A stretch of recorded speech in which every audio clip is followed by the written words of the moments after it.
You Cleveland Browns fans, it's embarrassing. It's embarrassing. You're crying about getting rid of a guy that can't read NFL defenses, that gets to the line of scrimmage and can't do. Look, we got rid of a first-round bust for a first-round draft pick. That's the slogan here. Joe Banner and Mike Lombardi ripped the Colts off. How the hell is it possible to get a first-round pick for a scrub like Trent Richardson? And you fans like, I can't believe they ripped the season off. How the hell did the Browns give up on the season? Was Trent Richardson someone like Adrian Peterson lighting the backfield up 150 yards a game? No, he was getting 30 fucking yards a game on a 3-yard average. Yet you Browns fans seem to think he was the next reincarnation of Jim Brown. So how the hell did we break the season? Besides, we got an upgrade today. In case you haven't heard, we got Willis McGahee, who was an upgrade over Trent Richardson.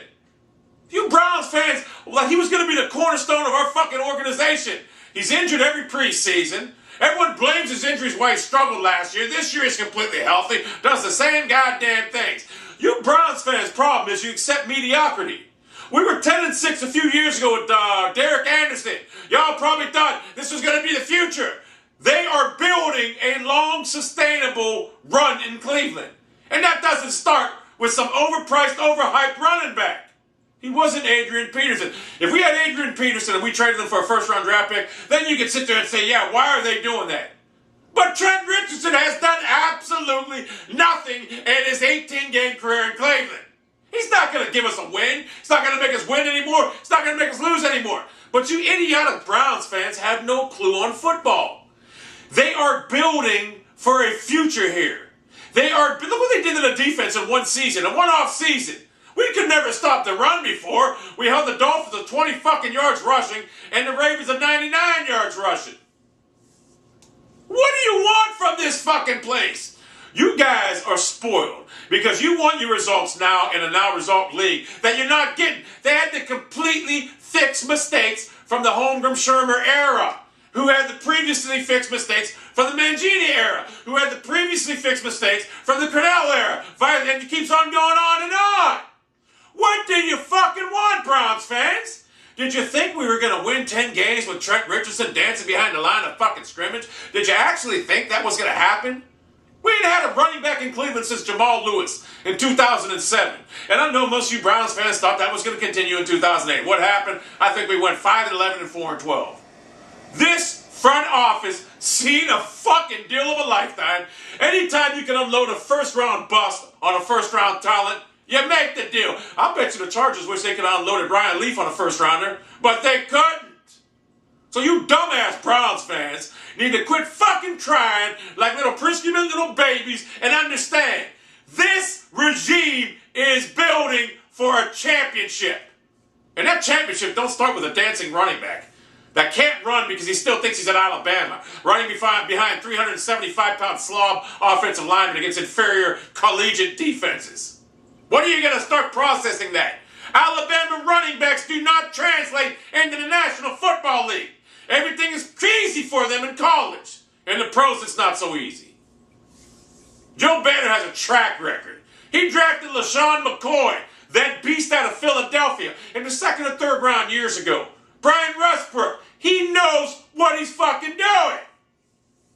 Brandon Weeden wasn't our future. I know people are crying, Brandon's going to be healthy, he's not going to be able to regain his starting job. Whether Brian Hoyer is the answer or not, I don't fucking know. But I know one thing, I've seen 18 games of Brandon Weeden and it's just fucking digressed. Just like Colt McCoy. In fact, I said I hated Colt McCoy, I'd rather have him than fucking Brandon Weeden. So if you know football, then you know this regime is making the right moves and strides to bring this organization to what it once was back in the 50s and 60s.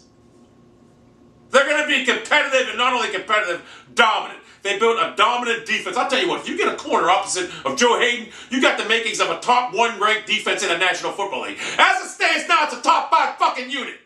Over one off season. They signed free agents. Name a front 7 as good as ours in the National fucking Football League. You can't do it. I heard Cincinnati, the fuck out of here. Geno Atkins, most overrated fucking nose tackle in the game. They couldn't even get pressure on Roethlisberger. 2 fucking sacks? The Browns will sack him 9 fucking times.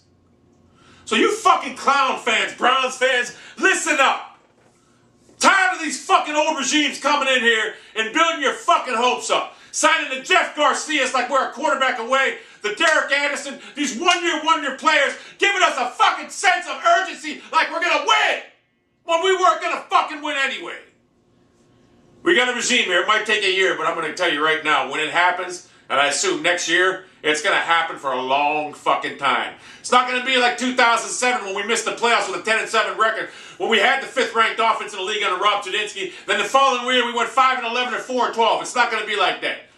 Next year, when we go 13-3, the next 5 years after that, we're going to go 10-6, 11-5, 12-4, 13-3, 14-2, whatever. We're going to win titles. That's what we're building here. And that's why when you get a chance to unload a first-round bust on a first-round draft pick, you fucking do it. So if you know anything about football, you'll know that this move was fucking the right move to make. And let's be honest about it. The Browns signed Dion Lewis in the offseason. If he did not get injured, I'll guarantee you this move would have been made before preseason. Guarantee.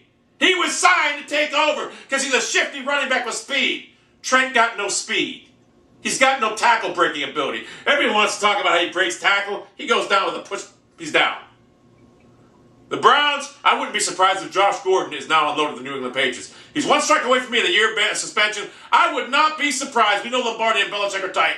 Patriots need a receiver. I wouldn't be surprised. I love Josh Gordon. He's got supreme talent, but he's one strike away from being gone for his career. And Greg Little? Could we have Braylon Edwards 2007 all over again? Reminds me of Braylon Edwards. Supreme talent, supreme body size, supreme speed. Drops too many balls. So, you Browns fans need to listen. The new regime is in place. Accept it. Don't accept mediocrity like you have been. We're building a championship team here. And I'm guaranteeing you, this regime of Joseph Banner, Joe Beast Banner, and Mike Beast Lombardi, people want to cry about him running Bernie Kosar. Look, Bernie Kosar, I played Little League ball with Bernie Kosar. He was a beast. And he was a beast for Cleveland. He was Peyton Manning before Peyton Manning. He did everything Peyton Manning's doing now, back in the 80s. But quite frankly, when they got rid of him, he was done. Washed up. Which, by the way, the NFL Network needs to do a football life on him. Everybody tweet the NFL Network, tell them to do a football life on Bernie Kosar. Greatest Browns quarterback ever. I don't want to hear about an autogram. I'm talking now. But when they got rid of Bernie Kosar, it was time. Mike Beast Lombardi and Joe Beast Banner will bring the Browns a championship. And if you idiots in Cleveland, you stupid-ass Browns fans can see that, instead of saying, why us, why us? And look at the bright side. In the offseason, we got a fucking front seven that's the most feared in football right now. Thanks to Mike Beast Lombardi and Joe Beast Banner. I'm getting tired of you clowns fans. Thank God that Robert or Jim Irsay, whatever, is dumb enough to think that he actually got value in Trent Richardson. Because you know what? There's a sucker born every day. And Joe Banner seen that sucker in Irsay yesterday. Yesterday seemed like it was another day. I traded Trent to the Colts now. Oh, Trent will dance for Irsay now. Irsay's mad. Irsay's on Twitter complaining that Trent is dancing now. Oh, Irsay now. You see what we see? I'll guarantee you Irsay's on Twitter the next month complaining about, why does he stop and not do nothing? Why does he dance? Guarantee. That's the video. I'm working on some GTA videos for later. I'm going to even start playing Call of Duty again. I'm going to start shifting between GTA V and Call of Duty because let's quite face it, people want to see Call of Duty still. And you want to see GTA V? I'll bring you that.